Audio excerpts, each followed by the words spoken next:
Allie Llewellyn. I'm on the junior board for Shared Voices. So really excited to lead tonight's discussion. So we have, as Katie kind of set up a little bit, we are joined by Tom, who co-founded the World's Stuttering Network and serves as the WSN support group leader, chair, and chairman of the WSN board. And then also joined tonight, and looking forward to getting to know him better as well, by Marvin, who serves as the conductor of the Stutter Block Party and is also on the board of the World Stuttering Network. So yeah, let's jump right in and kick it off. And I do have some questions prepared, and then at the very end, we will open it up for Q&A. So yeah, Tom and Marvin would love to hear a little bit about each of you and your journey with stuttering. So I'll let you take it away. You want to go first, Mark? Go ahead. Yeah. All you. Okay. I first found stuttering support in 1997, and it just rocked my world. I went to a hotel, and I remember scared to death to walk in the front door, wondering what in the world am I walking into this place with 600 people that stutter. I mean, this is the thing I didn't want to talk about. I wanted to run from it. I tried to hide it, and I was hooked. I mean, something really resonated with in me, and it made me realize that I want to be part of this. And it has just I thought that I would never say this, but stuttering has made my life better.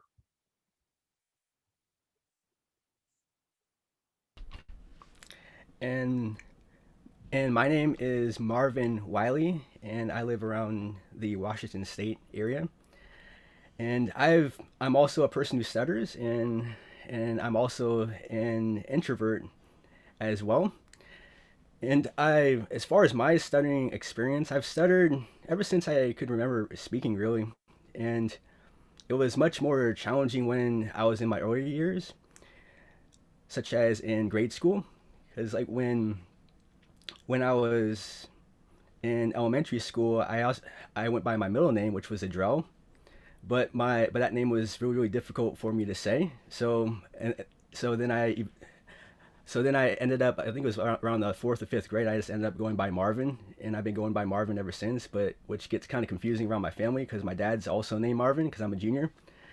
Yeah, so that's why I oftentimes would go by Adrell around the house. So a lot of times when my family's around and my name's Adrell, when nobody knows like who they're referring to because not many people know me by Adrell. So, but yeah, but as far as my experience with stuttering, I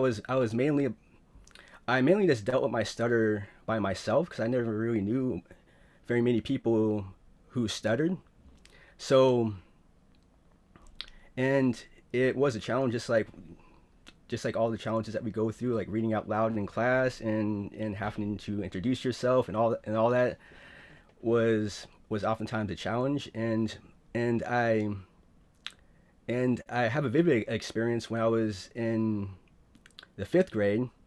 I I had this idea that I wanted to run for class president, and I'm not really sure where that came from, I but I gave it a go, and I had to write a speech, which I didn't really think that far ahead. I had to write a speech and give it through the intercom throughout the whole school, and so that was incredibly nerve wracking, and being in this office where it was essentially the principal's office, and then you see this big box with the intercom, and then you have to wait your turn and sit on the little stool or whatnot and speak into the intercom in front of the whole entire school. And then I basically stuttered throughout the whole thing, and then everybody thought that I was crying basically because they didn't understand what was going on because all they could hear was what was going on through the intercom.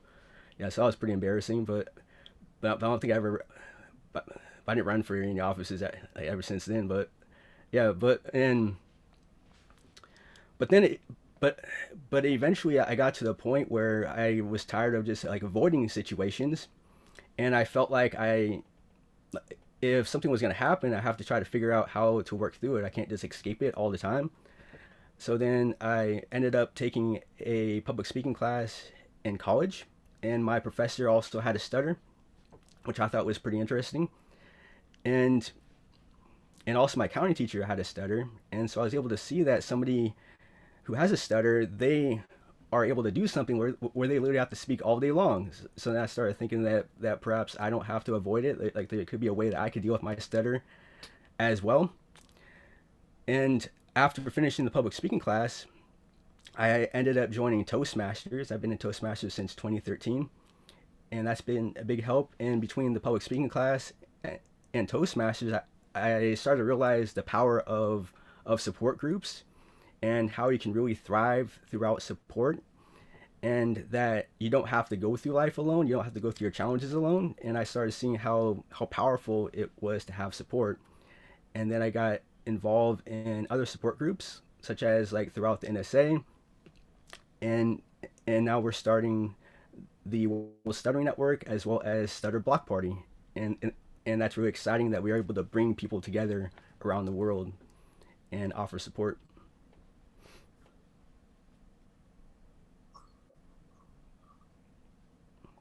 Well, you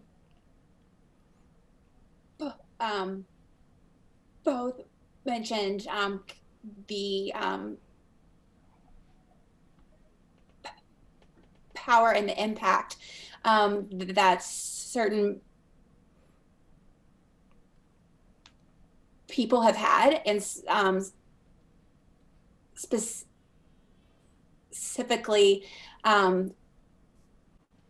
finding the stuttering community,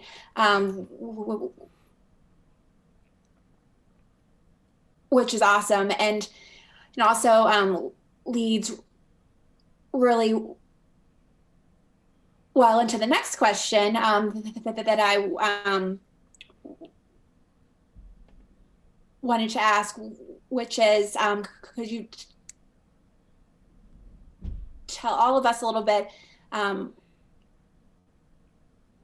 more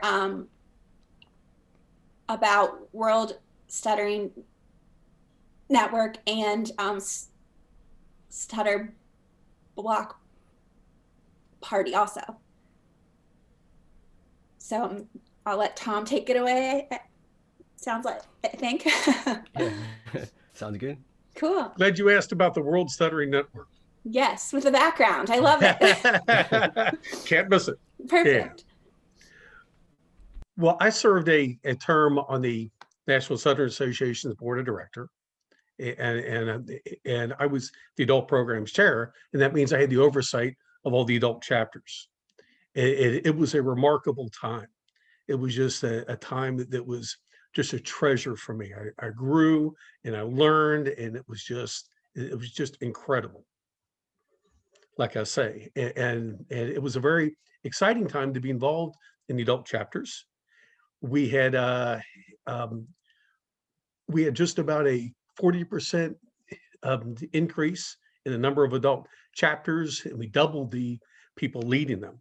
And I was very honored to stand alongside a regional chapter coordinator team, and the number went from 6 to 13, and it was just an amazing time. So we had this idea, all these good things were happening in the National Stuttering Association.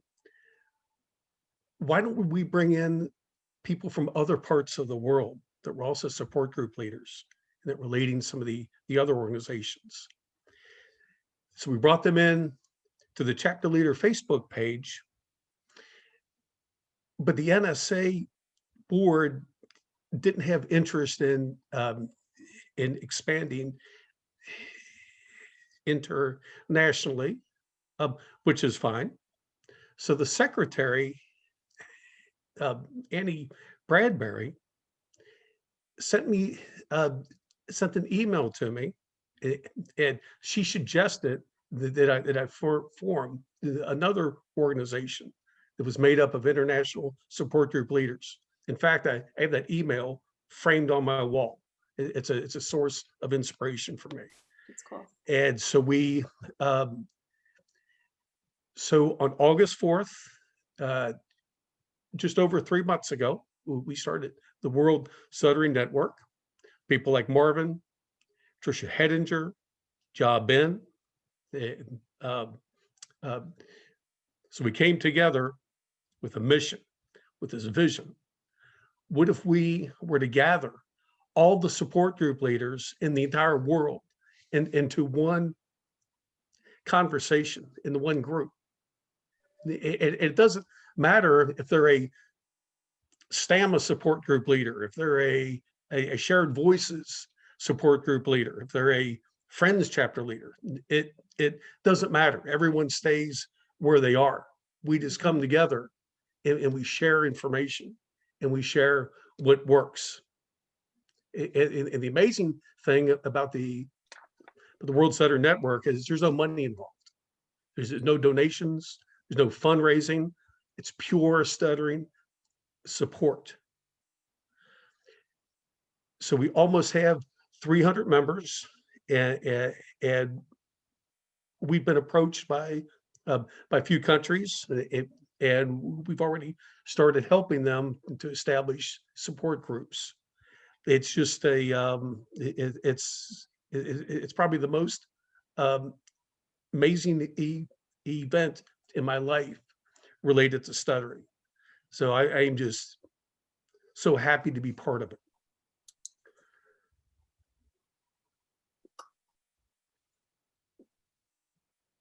That is so cool. And I also feel like it's incredibly timely also, because as we all know with COVID, like there really isn't able to be as much in-person interaction. And so I think that to have the opportunity to connect with people who stutter all over the world is, I mean, it's incredibly awesome. How many countries are currently represented? I'd have to stop and count them. Okay, so a good number then, it sounds like. From Japan to China to Nepal and Southeast Asia, we've got Poland, Romania, Africa, and more every single day. I would have to. That's amazing. Have to list. Sorry, I don't have that off the top of my head. I mean, that in a way answers the question. I mean, because if you, I think that's awesome. But that's super cool. So yeah, and then would also love to hear about Stutter Block Party. Absolutely. Yeah, Stutter Block Party it's another great thing that has come from the pandemic. So there is some good that came from it. So it essentially inspired us to do things that who knows we may not have never done, perhaps. So and it's just interesting how some things evolve and how some things come together. And so with the pandemic, with the fact that we're not able to meet with people face to face, we just felt like there needs to be an opportunity where people can meet and engage and be able to play games, to be able to have conversations and meet other people who stutter. And it's interesting as well because some people, they never met somebody who stuttered before, and so coming to Stutter Block Party, they're meeting and they're interacting with someone who stutters for the first time, and I think that's really amazing because us people who stutter, we're 1% of the population, so not everybody's able to be in contact with somebody face to face all the time with somebody who stutters. And we found that games it's a great way to bring people together, because there's different games such as playing code names, which if you're not familiar with that, it's like you have a code and you have a code master, and the code master has to get their team to guess a particular word. And so it's pretty interesting because it's pretty challenging, and we kind of have like an inside joke as far as using a dictionary, because some people don't like using a dictionary, but I like to use a dictionary because I think you can expand your vocabulary by using a dictionary playing code names, in my opinion. So that's one popular game, and also a new popular game is Among Us, and also another one is Spyfall. They're psychiatrists. So there's a lot of different games that we play within Stutter Block Party. And then there's also opportunities for the conversation rooms, such as if you want to talk about covert stuttering, because there's different segments within our stuttering world, and I also found it interesting that even within our stuttering world, there's kind of stigmas within that, which I thought was kind of odd, because there's almost like a stigma towards covert stuttering, which kind of encouraged me to want to start Stanley Stories. And so we came up with this idea of Stanley Stories, where we can start each and every Stutter Block Party with an opportunity where somebody can share their stories about stuttering, share their experiences, because everybody has their own unique stutter, and everybody can deal with their stutter in their own unique way. And I think that's really powerful. And the more that the more stories that we hear, the broader our perspective can be on stuttering, and then the more supportive that we can become. So this is kind of like a pinnacle of Stutter Block Parties, Stanley Stories. And there's also a great team that's also behind Stutter Block Party. So we have our planning meetings, and it's super exciting because we're always bouncing off various different ideas, because we have people like LJ, Tiffany, we have Kevin, Matt, Sona, Steven, Greg.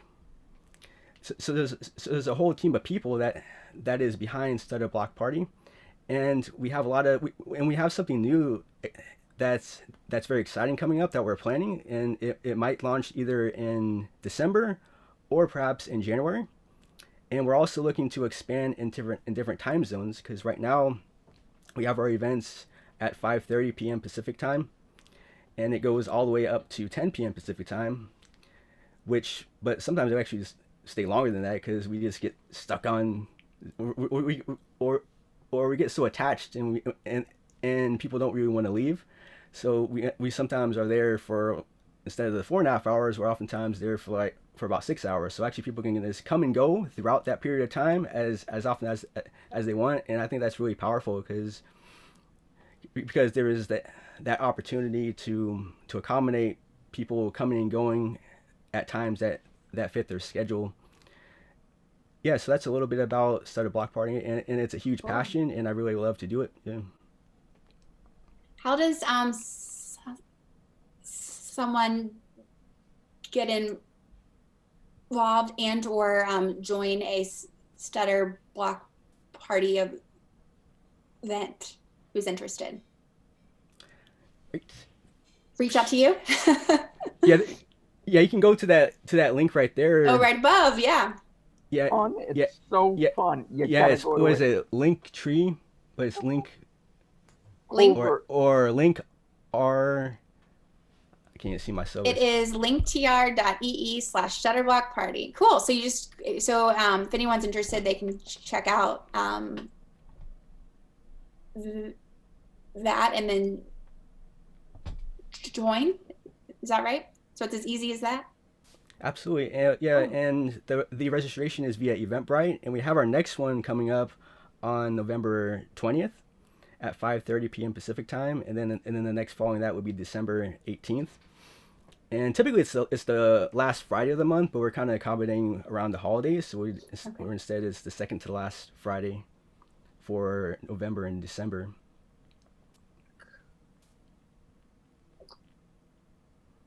Cool. One other question, I think, as you both were talking about both WSN and SBP, that I was curious about is as you were starting these initiatives, were there any challenges and obstacles along the way that you had to work to overcome? Yeah, there's always challenges, but that's also the fun part as well, because you can kind of strategize and try to find ways to get past the challenge, because there's always ups and downs. But once you get past it, then that's when it can be really very, very rewarding. Totally. Once you get on the other side of it. Yeah, but as far as because there's different things with Zoom, because like you would plan out everything and you have it all planned out, you think it's going to go perfectly, and then it just doesn't happen as planned. So it oftentimes works that way, and you just but then you just have to reflect on what happened and just think about some solutions that can help to accommodate those problems that you faced, and then work to do better next time. Yeah. So true. Tom, how about you? Time zones. Oh, good one. Because we're the World Stuttering Network, I had to learn what UTC is, Allie, and I had to learn. I am UTC -5. I couldn't even tell you what UTC is.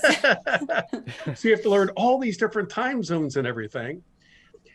So one of the things that we do in the World Stuttering Network, we do something called speed friending. Yeah. So we just kind of started out doing that, thinking that it wouldn't be that big of a deal, but it has proved to just be wildly popular. People really seem to just love it. So what we do is we ask people who stutter the same 6 questions. So we give them the questions before the speed friending interview. So we don't ask them impromptu questions, and it's really worked out well. Now, Tom, you muted yourself. Okay. Did I say something wrong, Katie?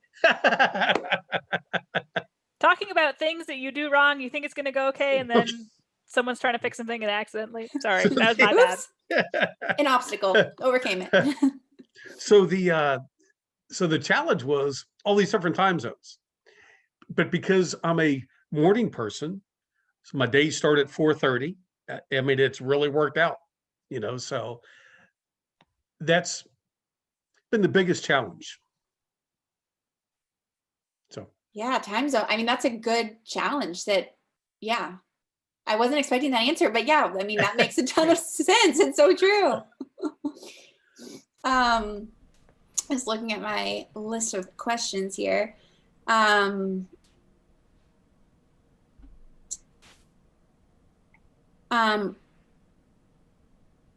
Marvin, question for you. Actually, this is really a question for the two of you. And I think that you've touched a little bit on this so far. But how has not only being involved, but as a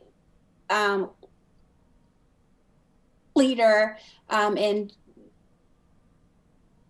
WSN really impacted your own gr- growth with your stuttering journey? Yeah, I find leadership very fascinating, and it's interesting because during my time in Toastmasters,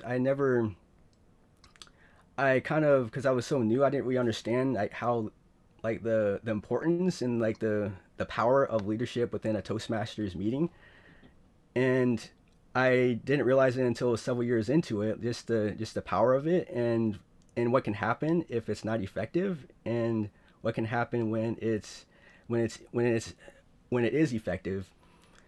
And for me, because I'm an introvert, I can and oftentimes, well, actually mainly once I was younger, like I spent most of I spent most of my time when I was or by myself, so I didn't really like to talk to people really, because it was like basically a difficult task. And so I can get in my head, and it's really hard to get my ideas out and to be able to communicate it. So I'm trying to get better at that, and that's a huge thing with leadership, is to be able to communicate a vision. So that's a huge area and a huge opportunity of growth within the World Stuttering Network, as well as within Stutter Block Party, to be able to really clearly communicate a vision, and to ensure, and also to be able to identify talents, I think, as well, to be able to build a team and identify where somebody could be strong in, and to put them in those particular positions and encourage them to do those particular things. And so those aspects of leadership are some things that I discovered within Toastmasters. I can see how much more powerful it is, and then you can, and then it's utilized, and it is, and it's also greatly utilized throughout the World Stuttering Network and Stutter Block Party. So yeah. So from my standpoint, my grandfather had a saying, better be 4 quarters than 100 pennies. So when I was part of the part of a stuttering organization, so I kind of had blinders on, and I tried to be that quarter. I focused all of my attention on that stuttering organization. Now that I've moved past that, part of the World Stuttering Network, my eyes have been opened to this incredible worldwide stuttering community that I'd never really reached out to. I was never part of. It is just amazing. I didn't feel alone being part of the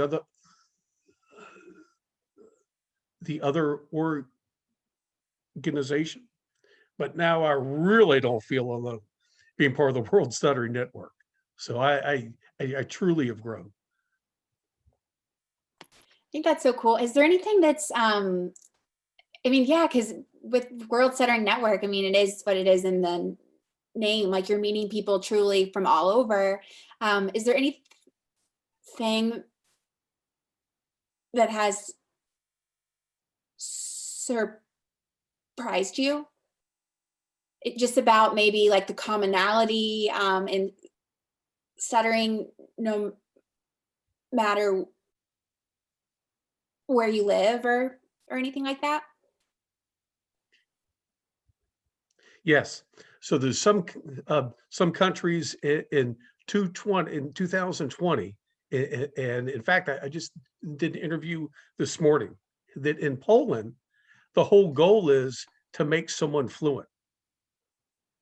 That's the entire goal. Wow. And I found out this morning that the general perception is that if the teenager stutters, that means the parents failed to get the proper therapy, or the SLP failed when the teen was a child, or they wouldn't stutter. Wow. You know, so things like that really surprised me. And talking to people from Southeast Asia, here in America, when people are different, it's celebrated. I mean, people are, they join parades, they wear T-shirts, they wear hats, they openly talk about it. I'm different, and sometimes they get more attention than the people that aren't different. Well, in Southeast Asia, it's the opposite. People that aren't different get the attention, and people that are different, if you have something like stuttering, it's something to be hidden, something to be greatly ashamed of. So yes, that's Yeah, that surprising. would surprise Surprising me. to me that in this day and age, we still have that in other parts of the world. Mm-hmm. Oh, Marvin, how about you? Anything that has surprised you throughout either exposure within WSN or the Stutter Block Party? Yeah, sure. Yeah, and once I got involved within the starting world, which is, I think it was a couple years ago or so.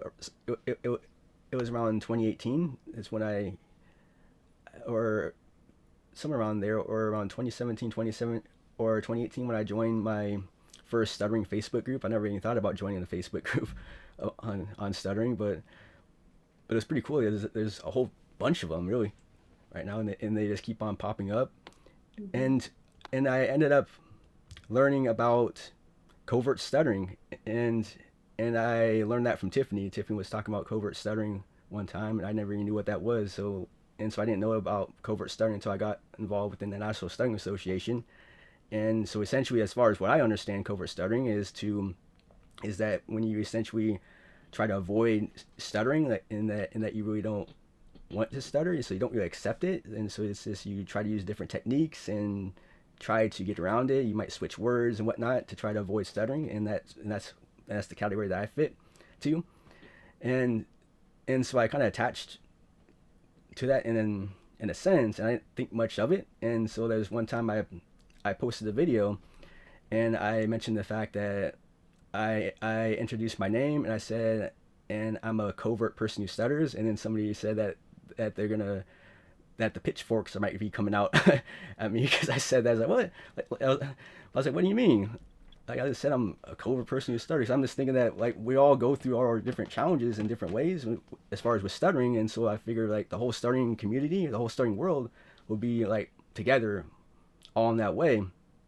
But apparently that's not really the case. So there's like work that needs to be done within the stuttering community to help us become closer together in that way, because I don't think there's any reason to really say that somebody has to deal with their stutter in the way that you think they should deal with it. They can deal with it the way they feel like is best for themselves. I don't see anything wrong with that, and I think that we can work towards that. And so that's the biggest thing that probably surprised me, is that yeah, it's just interesting because like we're already, it is, yeah, we already have to educate the public about stuttering so that they understand like what it is, and so that they're not shocked when they see somebody stuttering, and they're able to respond in a way that will put the person who's stuttering at ease, and so that they're not like going home and have to replay that negative experience in their mind over the next week or a month or maybe even years, and that can build up over time, and that can be pretty devastating. And so it's important to get to get a message out there, and there's no need to have a battle within our whole stuttering world in addition to that. So yeah, so that's probably the biggest thing that surprised me. How can we as people who stutter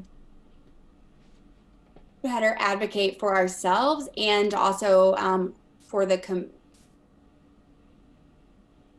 community? And I'll open that up, Tom or Marvin, either of you want to speak to that? So right across the saying, couple years ago, and it said, be careful what you tolerate. You are training people how to treat you. And it really stuck with me. So how we can change things is by speaking up. Even when it's difficult, when we know we're going to block, when we know we're going to stutter. If we're being treated unfairly because of stuttering, as hard as it is, speak up. Tell people this is not acceptable, because this might have a ripple effect, and this might help the next person who stutters that they run across. So speaking up.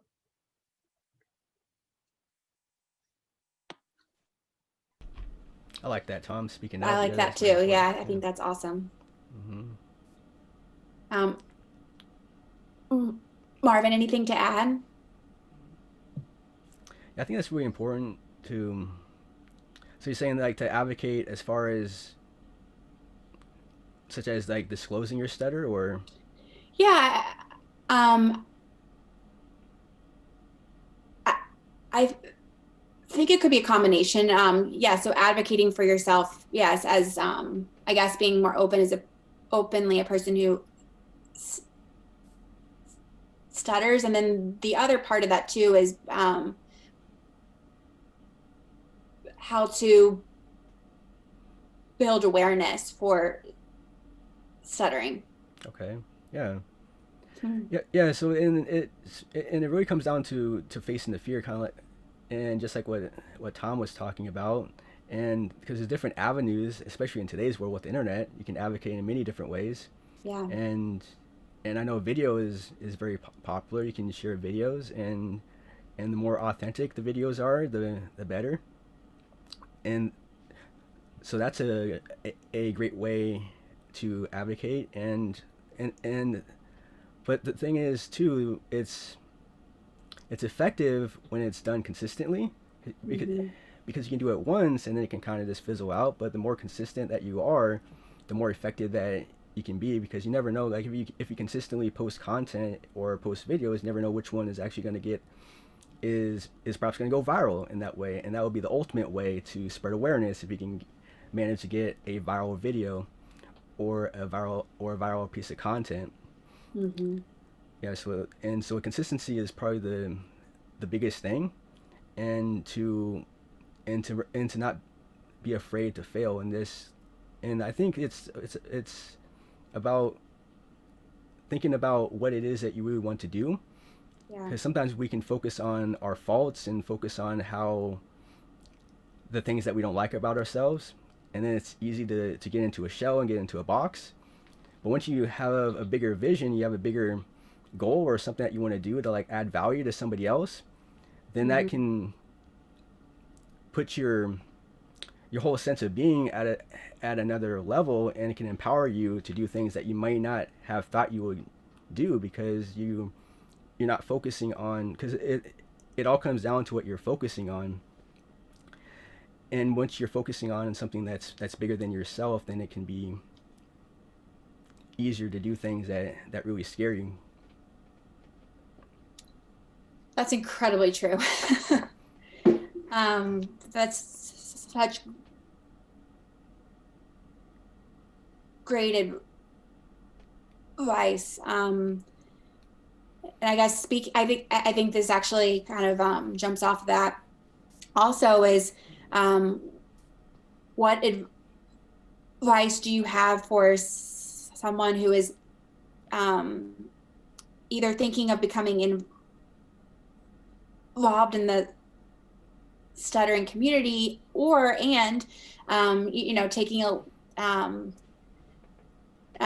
taking on a leadership position, as you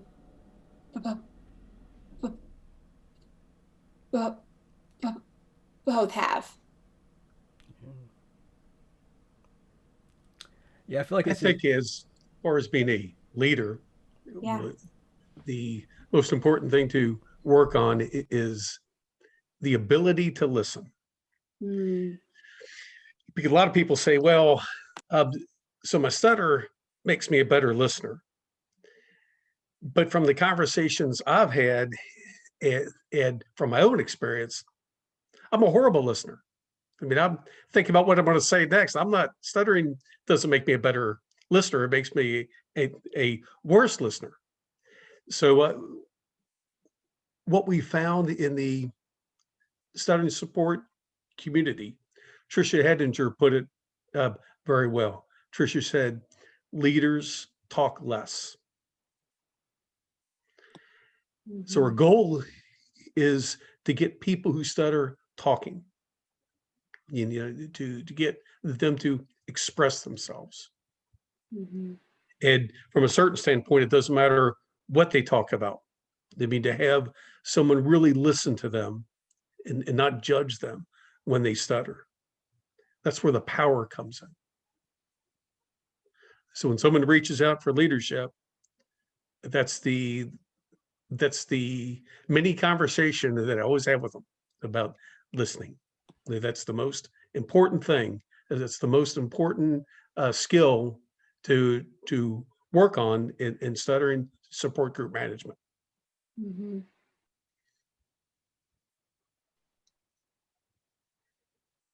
Cool. Yeah, I can. Yeah, I can totally relate to that. Not only in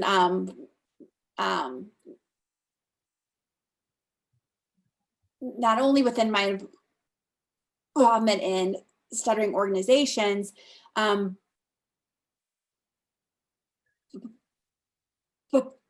but also in the workplace too, because I think something you said is, yeah, I mean, I would consider myself a pretty good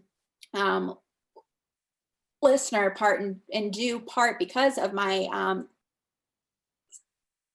stuttering. However, I do think there is definitely opportunity for improvement, because yeah, I am like, I'm listening and I think I'm a good listener, but I'm also thinking about the next question that they're going to ask me and what I'm going to say, and am I going to block on it? So that's really great advice. So Marvin, same question for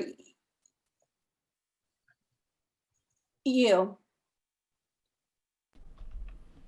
I think a big thing is to not be afraid to try something new. Yes. Yeah, and I feel like Tom and I have been doing it all year, so we're always Another trying really something. good one. Yeah.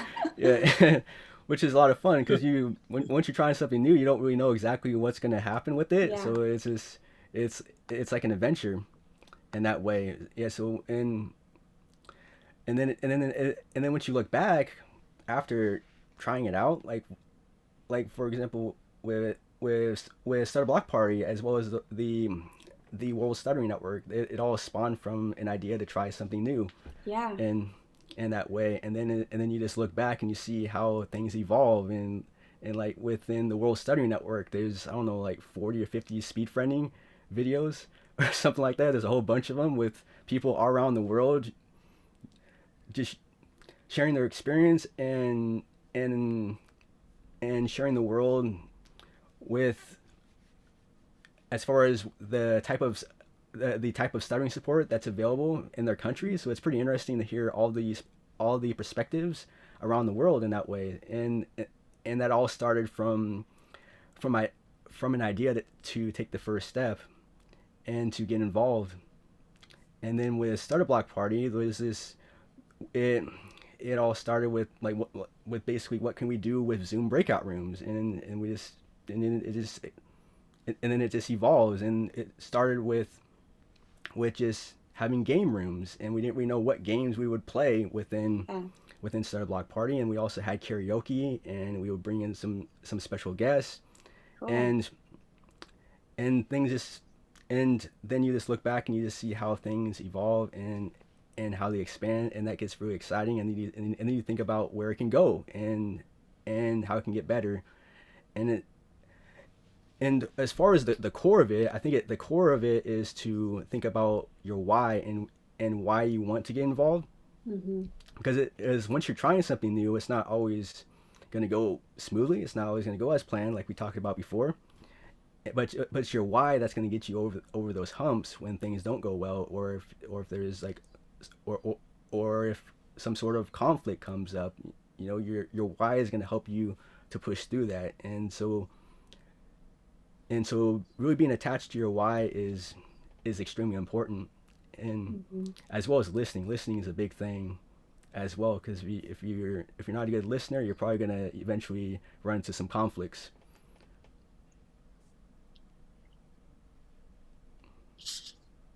True, absolutely. I agree. So I would love to open it up to our participants to ask any questions also. It was awesome. Good job, Marvin. And Tom. Thank you, Adam. Kelly, Katie. Thank you. Hey, hi, if you don't mind, can I ask a question? It's Brenda. Yeah. My name is Brenda Jones. Please. Thank you. It's been great listening to this. And my dear friend, he stutters and he was supposed to participate, but he had some school that he had to attend to. So it's studying. So my question is, we are definitely familiar with the National Stuttering Association. Tell me particularly how does, and forgive me if you explained it, how does becoming part of the World Stuttering Network entail? Like, what are the steps and how could one become a member, as well as just being able to use as a resource? There's just so many out there, and it's just great to hear a new one.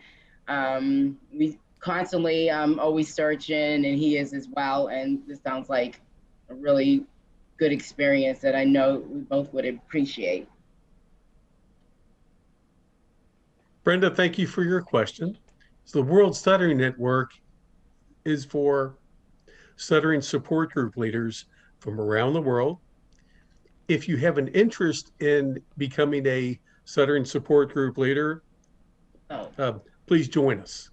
So you'll find us by doing a Facebook search for the World Stuttering Network, and we're just about ready to launch our website, and we will have that tied in to the Facebook group.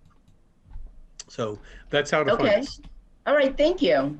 Thank you. So it's for the leaders. Okay. I totally understand. And I'm looking it up now.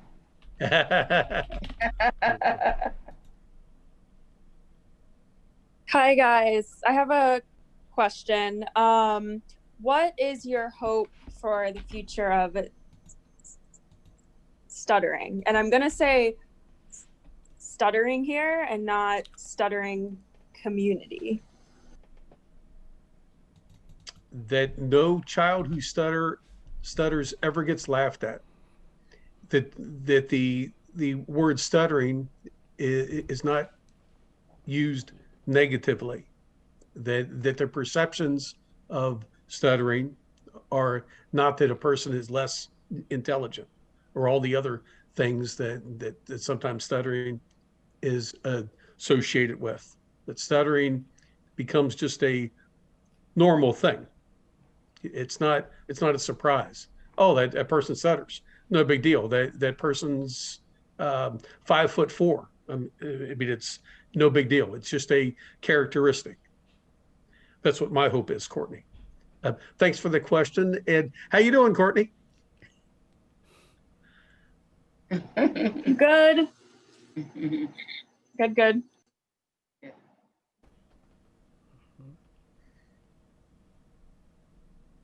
Should I respond to that? Marvin, too, I was going to say, Marvin, do you have any thoughts? Okay. Yeah, and one thing that's really important to me is to not allow your stutter to dictate the course of your life. And I think that's really important. And like I mentioned before, as far as having experiences that don't go as you plan as far as your stuttering and you build those up over time, it can be difficult to move forward, and then your stutter can end up dictating the course of your life. But once you get involved within support, and you get involved into stuttering communities, then you can start to feel more empowered, and you're more likely to see your stutter as something that, like what Tom mentioned earlier, that he feels like his stutter made him a better person. So you can start to see stuttering in a different light, in a different way, and then you're not going to allow your stutter to dictate the course of your life. And that's really what inspires me to want to do stuff like Stutter Block Party, as well as the World Stuttering Network, because I feel like I could have done, or I could have been a lot further along if I hadn't allowed my stutter to dictate the course of my life. Because before, I would make choices and just try to avoid speaking situations as much as possible, and I got stuck at a job for probably 7 years because I was able to work at a grocery store and be in the milk cooler. Basically, I was able to work by myself, and I rarely had to talk to anybody, and I just got basically stuck there for longer than I probably should have. And it's just things like that, and so that's really what inspires me to want to do it, and that's what I can see is this, and that's why we want to encourage people to share their story during STEMI stories, because I feel like that can be a stepping stone for them to build their confidence in that way and feel the support from their fellow people who stutter.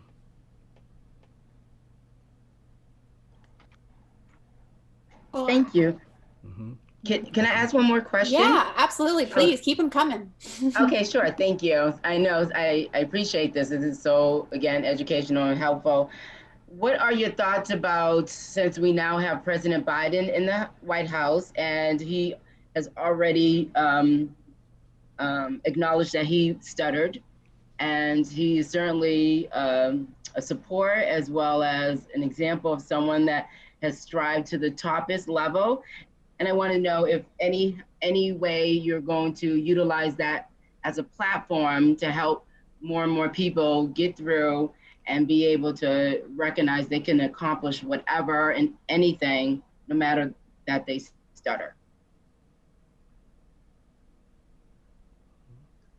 And anyone can take that. Anyone can take that question. Tom? Or Okay. I think that what is fascinating, when he began his political campaign, he talked about how he used to stutter, and he stuttered as a kid. And we saw the transformation where he openly talked about stuttering. Correct. And he talked to the 14-year-old boy, and he gave him words of encouragement.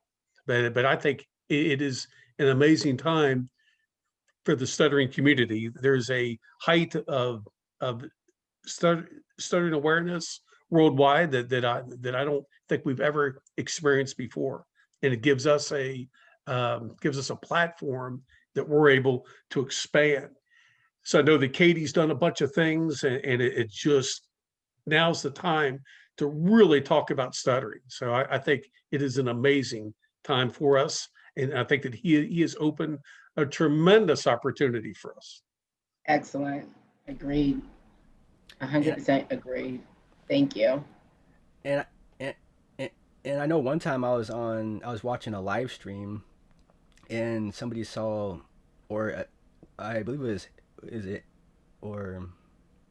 Harrington, or the young boy who was on TV? Yeah. Oh, Braden. Yeah, The Braden. 13-year-old boy that he helped. Yes, Braden. Yes, it's Braden. Yeah, I was watching a live stream on YouTube, and it was interesting. It was interesting to see how they reacted to him stuttering, because they were in shock, and they're like, "What's wrong with this kid?" And I was like, "Wow," and it just really showed me that, or just the importance of spreading awareness, because that's the type of stuff that perhaps goes on, and even if they don't say it to a person who stutters, or if they don't say it to their face, they could be thinking stuff like that. But in that particular moment, they were doing their live stream, and they had several they have like several thousand people watching them on their live stream, and so they didn't feel the pressure, I suppose, to respond in a certain way. They just responded naturally. So you can see how they would naturally respond to someone who stutters. I was really shocked, and it's like, wow. And yeah, so it's pretty great that it's able to get awareness in that way. Yes. Yeah. Absolutely.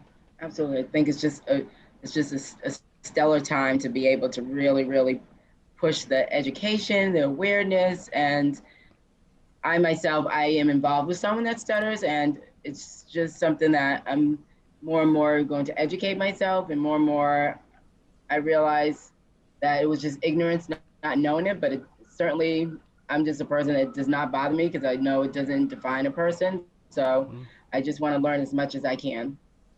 Nice. Awesome. Excellent. Welcome. Thank you. Yeah, that's awesome. Thank you. Does anyone else have? Oh yeah, sorry, go ahead. Yeah, Go I ahead, have a question for both of you. Because you both started these amazing initiatives during the pandemic, and you've sort of, to use a sort of startup-y term, you scaled up really quickly, and you both talked about how you have teams of people who help with this, and you share the names of some of these amazing folks. And I was wondering if both of you could share a little bit about maybe some of the background work or the invisible work that goes on to keep these projects running, to put up these speed friending or to organize these speed friendings or these stutter block parties or these, these story events that you share, just because this stuff just doesn't just happen. So, could you maybe talk a little bit about the, the background work, the grunt work that you're having to do to keep it going and that your volunteers are doing as well? You want to take this one first, Mark? Okay. Yeah, sure. Yeah. And so the first thing was to try to come up with a name.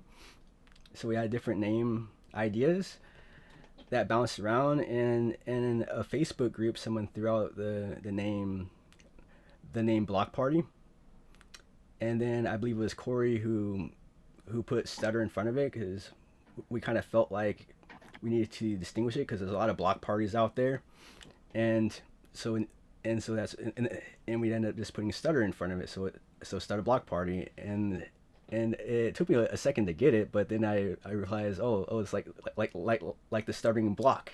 I thought that was pretty interesting.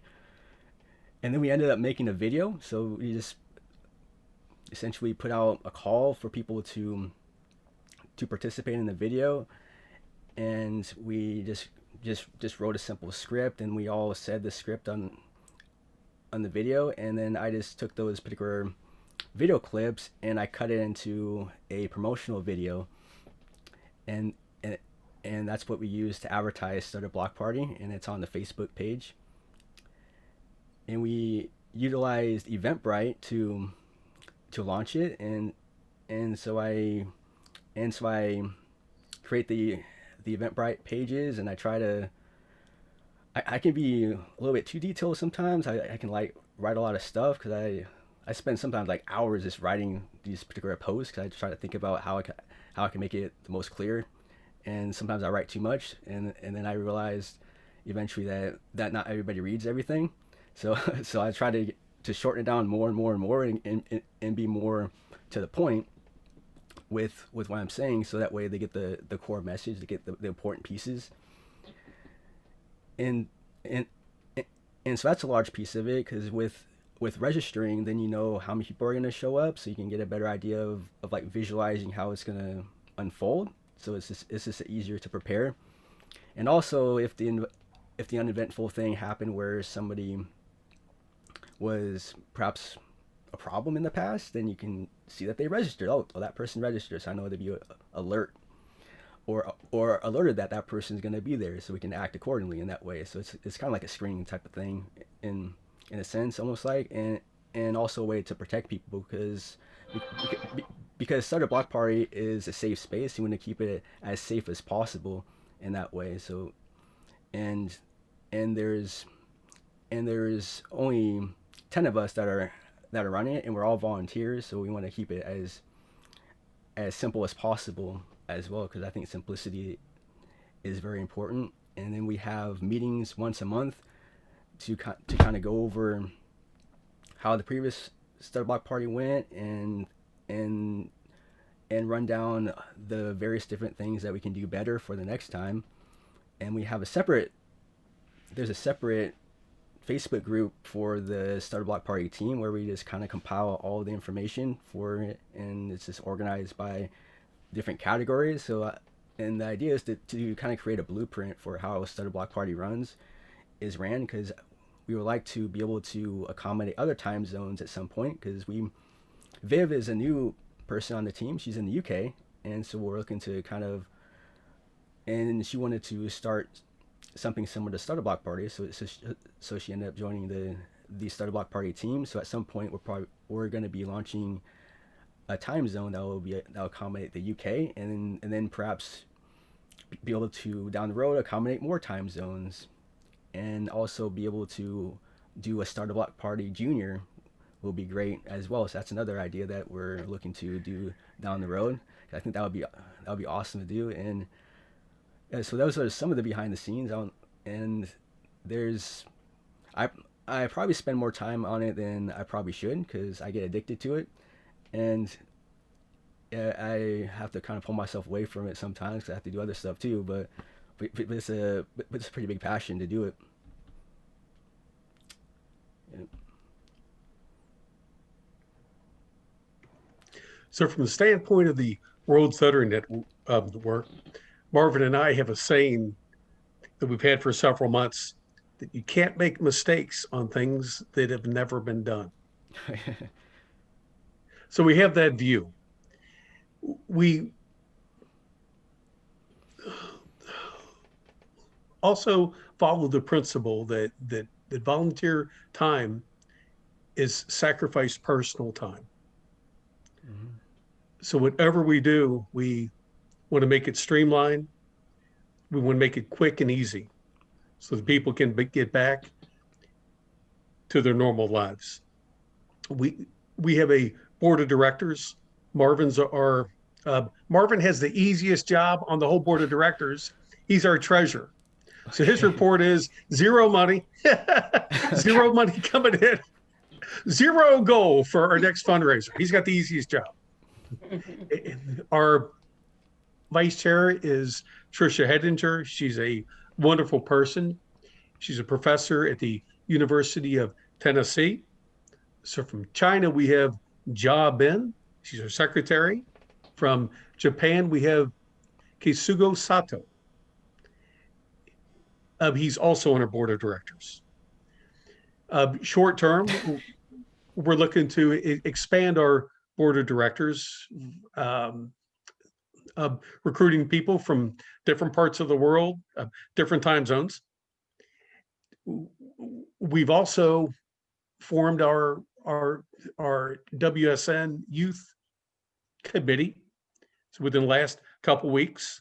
So the vision is to have a few kids from every region, every corner of the globe, from every stuttering support organization, and we are super pumped about it. It's going to be an amazing thing to be part of. So we also just unveiled our WSN C Talks, and C stands for support, education, advocacy. We're going to ask game changers, people that have changed the world, like Katie Gore, to spend 5 or 10 minutes with us and just tell us, what do you want to say to the world? And so we're really super pumped about that also. So to answer your question about the logistics, this is all done by volunteers, and it's fueled by one thing: belief. So when people believe, they are capable of doing some incredible things. We're still new. We're still creating our backbone, and so there's not a whole lot logistically to talk about yet. So that's basically it. Thank you so much for that. Yeah, it's just, I mean, the passion from both of you is just so clear. And I just thank you so much for sharing and for all the work that you're putting in doing this. But it is amazing. I think, you know, what you both created is a testament to what you just said, Tom, that if people believe, they can do anything. And this is what has come of everyone believing together. So thank you so much to both of you. Yeah. Did you either of you have any closing remarks before we wrap up for the evening? Yeah, I'd like to say that if you're a stuttering support group leader or you would like to become one, join us, because our motto is better together.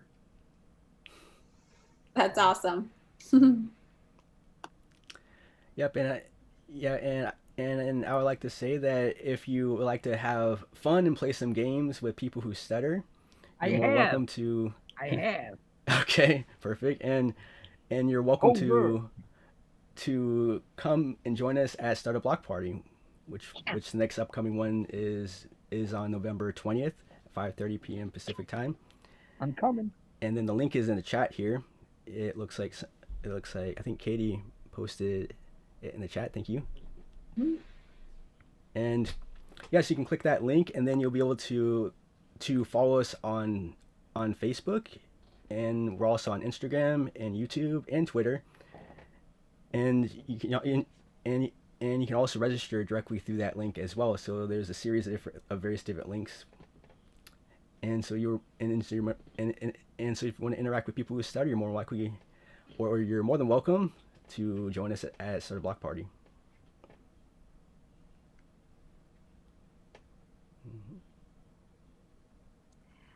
So I'll close up here, and I just want to say thank you again to both of you for joining us.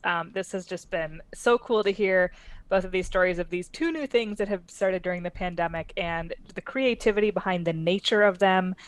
They both kind of do different things, but supporting people who stutter in just such creative, unique ways. And to your point, Marvin, about the diversity in the stuttering community and how everybody's stuttering journey is different. I think the success of both of these just shows how different people who stutter are and how we can keep creating things for people who stutter, and there's always going to be a need for them because everybody needs something a little bit different in so many layers. So whether it's global support group leader support or playing Spyfall and Codenames online, all of this is amazing. It's just bringing people together. So thank you both for joining us. Thank you, Allie, for leading us through this conversation. And yeah, lots of links in the chat. And I will, for those of you on our mailing list, I'll post those as well when we send out the YouTube video. And the links that were shared tonight will also be posted in the YouTube video. If you want to follow those, we'll be posting this YouTube video within a couple of days. And we have a couple of things coming up. So on November 20th, if you do want to talk about Joe Biden and what does this mean for stuttering, we're having an open conversation forum for that. So it's not to be political. It's simply, you know, if the president of the United States stutters, what does that mean for people who stutter around the world and in the United States? And then our next Stuttering for Good Sunday Speaker Series event is on Sunday, December 6th. And Hillary Gould, the founder of Shared Voices, one of the co-founders, will be sharing about our journey and how we came up with what we're doing here. And we're going to keep it going. So thank you again to everyone who came. This was just such a fantastic and inspiring conversation. Thank you for asking questions. And we hope to see you at the next one. So I'll end it up here, and we'll see you at a speed friending or a Stutter Block Party or a Stuttering for Good or all three of those and new things that are sure to come at some point. So thanks, friends. You're all amazing, and have a wonderful Sunday evening. Thank you, Katie. Thank you, Allie. Yeah. Agreed. Thank you all. Thank very you much. So all. much. It was Definitely. awesome discussion. Thanks, Tom and Marvin. Take care, Bye. friends. Bye-bye. Thank you, Allie. Thank you, Katie.